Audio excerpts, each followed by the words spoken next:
বিয়ের ৪ বছর পর যখন আমি জানতে পারলাম আমার স্বামীর আরেকজন স্ত্রী আছে, যেই মানুষটাকে ভালোবেসে বাবার পছন্দ করা পাত্রকে রেখে মানুষটার হাত ধরে আমি চলে এসেছিলাম, পালিয়ে এসে বিয়ে করেছিলাম তাকে, সেই কিনা আমাকে ঠকালো। আরো একটা অদ্ভুত ব্যাপার হচ্ছে, দ্বিতীয় বিয়েটা করেছে আমার স্বামী আরো 2 বছর আগে। মানুষটা আমাকে এভাবে ঠকিয়ে গোপনে সংসার করছে, কথাটা জানা মাত্র আমি ভিতরে ভিতরে মরে গেছি।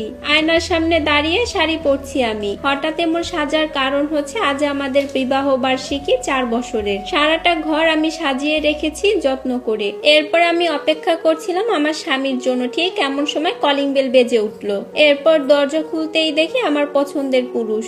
দরজার সামনে দাঁড়িয়ে আমার স্বামী অফিসের ব্যাগটা বাড়িয়ে দিল আমার কাছে আর বলল, নেহা এই ব্যাগটা ধরো তো, আমার খুব ক্লান্ত লাগছে, আজ একটু খাইয়ে দিও তো, আমার ভালো লাগছে না। হঠাৎ আমার দিকে চোখ পড়তেই চমকে গেল আমার স্বামী। পা থেকে মাথা পর্যন্ত খুব ভালো করে দেখলো আমাকে।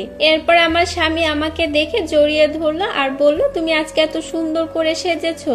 আর বলল, এত সাজসজ্জার কারণ কি বউ? আমি হালকা হেসে মুখ তুলে তাকালাম। আমি বললাম, তুমি ভুলে গেলে আমাদের বিয়ের আজ 4 বছর পূর্ণ হলো। আমার স্বামী চমকে গেল আর নিজেই মাথা নিচু করে দাঁড়িয়ে রইল আর মনে মনে ভাবছে, ইসরে সত্যি ভুলে গেছে সে দিনটা। এরপর আমি আমার স্বামীকে জিজ্ঞাসা করলাম, ঈশিতা কে, তোমার দ্বিতীয় স্ত্রী? আমার মুখে ঈশিতার নামটা শুনতেই আমার স্বামী কেমন যেন চমকে উঠল। মুহূর্তেই সে আমার কাছ থেকে দূরে সরে গেল। আমাদের মাঝে এখন 1 হাত দূরত্ব, অথচ সেই ফাঁকা জায়গাটা আমার কাছে মনে হচ্ছে হাজারো মাইল দূরের মতন। আমার স্বামী আমার চোখে চোখ রাখতেই দেখতে পেল আমার চোখ থেকে পানি ঝরিয়ে পড়ছে আমার গালে। তখন আমার স্বামী তোতলানো কণ্ঠে আমাকে বলল, নেহা তুমি ঠিক আছো? আমি কোনো জবাব দিলাম না। আমি ছুটে গেলাম আমার রুমে গিয়ে আমি হু হু করে কেঁদে দিলাম। আমি আজ সবটাই জেনে গেছি আমার স্বামীর আসল চেহারাটা। আমার স্বামী বুঝতে পেরে গিয়েছিল, আমি সবটাই বুঝে গিয়েছি, তাই এই মুহূর্তটা কোনোভাবেই এড়িয়ে যাওয়া যাবে না। আমি সবটা জানি, তাই এখন আমার স্বামী কি বলবে আমাকে, কিভাবে শুরু করবে, কিভাবে ব্যাখ্যা দিবে এতদিনের প্রতারণার গল্প।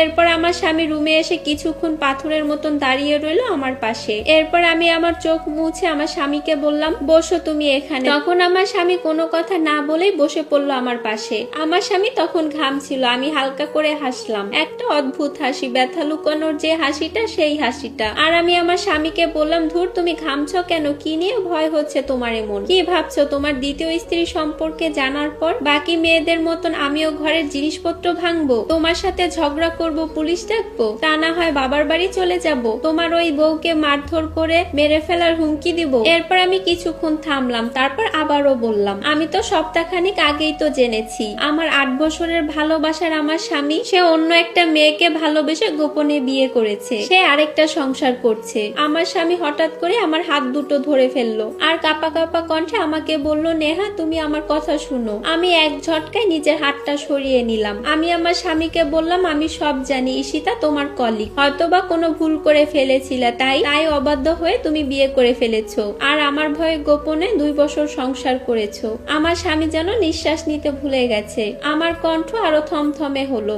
আমি ধীরে ধীরে আমার স্বামীর দিকে এগিয়ে গেলাম। আমার 2 হাত দিয়ে আমার স্বামীর গাল ছুঁয়ে বললাম, তাকাও তো আমার দিকে, কি হয়েছে? তখন আমার স্বামীর ঠোঁট কাঁপছে আর বলল, আমি আজ কিছুই অস্বীকার করব না নেহা, তুমি শুধু বলো কিভাবে জানলে তুমি এসব? আমি হেসে বললাম, তা জেনে আর তুমি কি বলবে বলো? তবে হ্যাঁ, বললে যদি সবটা বদলে যেত তাহলে একবার নয় 1000 বার বলতাম, কিন্তু তুমি তো আর আমার নেই, বললেই তো আর সবটা বদলে যাবে না। আমার স্বামী তৎক্ষণাৎ আমার হাত ধরে বলে, নেহা আমার কথা শুনো তুমি প্লিজ, তোমাকে আমার কিছু বলার আছে। আমি বললাম, তোমারও বলার আছে? আমার 4র্থ বিবাহ বার্ষিকীতে আমার জন্য আর কি সারপ্রাইজ আছে তোমার কাছে? আরো কোনো গোপন বউ তোমার মনে আছে? অনার্সে পড়াকালীন তোমার সাথে আমার প্রথম পরিচয়, সাদামাটা একটা ছেলে ছিলে তুমি, বন্ধুত্বের খাতিরে কত কথাই তুমি আমার সাথে শেয়ার করতে, তারপর বন্ধুত্বটা যে কবে ভালোবাসায় পরিণত হলো আমরা দুজনে কিছুই বুঝিনি। আমরা একে অপরকে কথা দিয়েছিলাম জীবনে কেউ কাউকে ছেড়ে যাব না। আমার ফাইনাল পরীক্ষার আগে আমার বাবা মা বিয়ে ঠিক